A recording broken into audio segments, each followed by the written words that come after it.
Hello, Cosplay World, we're back, and the question that I'm answering, which I'm relatively comfortable answering actually at this point, is how do you sew relatively cleanly and evenly?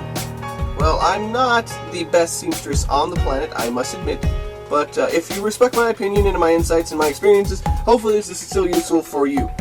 Now I'm going to actually cut this bit away here. Don't look at that. Because this is my second attempt at this video. The battery died, so I must do it again. Hopefully no weird noises occur that are too horrible. That forced me to record again and again and again. That is annoying. But alright. So this is our typical machine. And I will get back to you later, but I just want to show you that is what I typically use.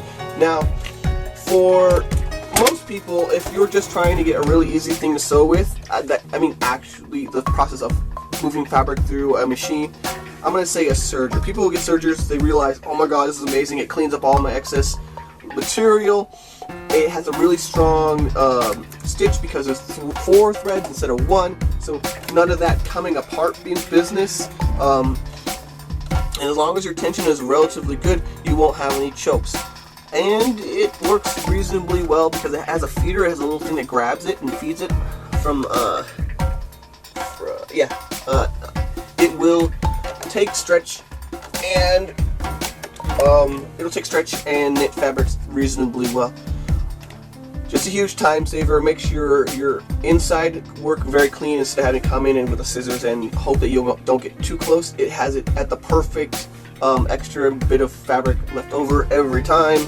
And so, when a judge goes in and pops a look at your seams on the inside, they're serged. There's nothing for her to look at, or him. Well, usually us. A judge looking at sewing as female in most occasions.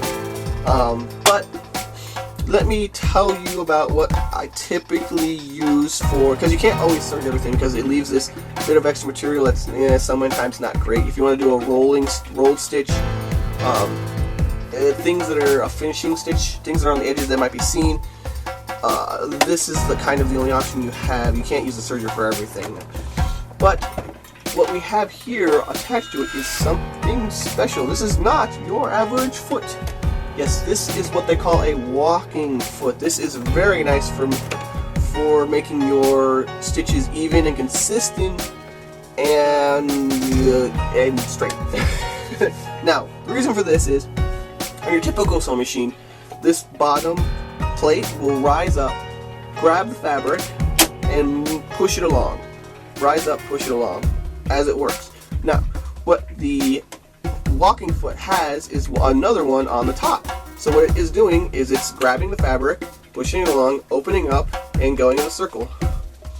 That means that your stretch fabrics, where you're actually stitching, it doesn't stretch. It doesn't have the opportunity to stretch. Maybe it will if you put it on a hole, if you're like tugging on it. But if you have an issue with stretch materials, velvet, lycra, things like that, this is what you want right here, this baby.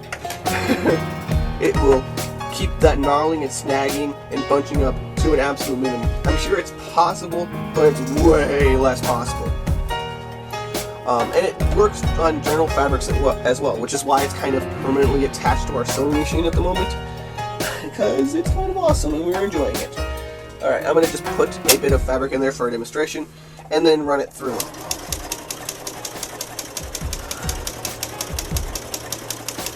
Alright, there we go. Alright, so let me snip this away. Alright, now of course you are going to want to use a matching thread so that it's not visible. But for demonstration purposes, I have a red thread here so you can kind of see where the stitch is. And it's a fairly uniform, even stitch there. Isn't that nice? And I didn't do anything. I just let it do itself. I wasn't controlling it or anything. This one, just feed it. Well, you wish though it was that easy with a regular foot. And there you go. It's a nice tight stitch. I can still pull it from really try. I'm not going to try, but well, okay. I guess for the purposes of like stress testing. Okay, well, what it's doing is it's ripping the material itself, it's stretching the material itself. The stitch is not going anywhere, but it's holding the material really well. If I work at, oh, there we go. No, actually, I didn't even get that. I got some other material, but I got the material got messed up before the actual stitch did. Okay, so there you go.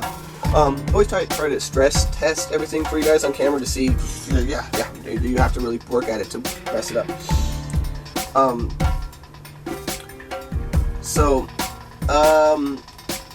The only other thing I can recommend, this is just like equipment recommendations, I should say. Maybe you want to have a guide you can have extra attachments for guiding so that your material is laid out and pinned, obviously beforehand.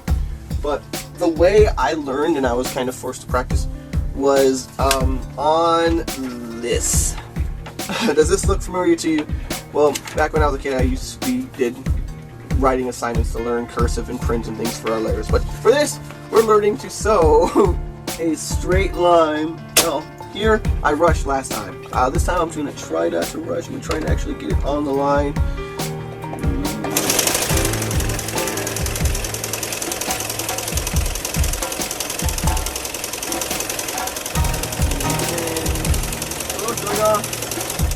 Alright. And let me loosen up. There we go, got it. Using my shit scissors. Alright, now that's relatively even and clean. At the end, it veered off here. It veered off a bit. But, yep, just going at this a bunch of times and practicing. I mean, it sounds really stupid, but with regular printer paper, you don't really risk damaging your machine, and printer paper is way cheaper than fabric. Of course, you're going to want to move on to fabric to get a hand of that fabric. That's always awesome, but there are tons of different ways to practice stopping your machine and doing right corners, and this one's for various other shapes. And just putting out a couple of these and just spending, I don't know, maybe $6-7 in thread is way more preferable. Just spending a couple days practicing is way more preferable than wasting, say, $35 in fabric if you cut something and actually accidentally stitched or ripped something in your work and you can't get it out. I know these sound stupid. I got these from sewinggeek.com. Just so you guys know, I went and looked for what I was looking for, and I found them at sewinggeek.com if you're looking for these. But yes, absolutely stupid. Like, you feel childish doing it, but if you really don't want to waste your material and if you want a cheaper alternative, and obviously people have used them, they work, try these out. The serger is really good, the walking foot is really good for your stretch materials. Actually, in general, any material, but if you're having a problem with stretch materials, definitely invest in that walking foot. You will love it to death. And of course, a serger is awesome at clean seams on the inside and out. And as long as you feed it correctly and the threads in correctly, which is a big if, because sometimes these machines are a pain in the ass with thread, you have much cleaner work. That's as much insight as I have on getting clean seams. Just practice like these, and always practice with a material you've never used before. I know it might waste like say an hour or two of just sewing through a material, but if it's scraps, you have to use it for something, right? Oh well. Thanks for watching. Hope you found this useful. Good times to all. Hey, looks like you made it all the way to the end. If you're interested in more new tutorials, con coverage, and other cosplay shenanigans every week, hit that sub button to get it delivered hot and fresh to you.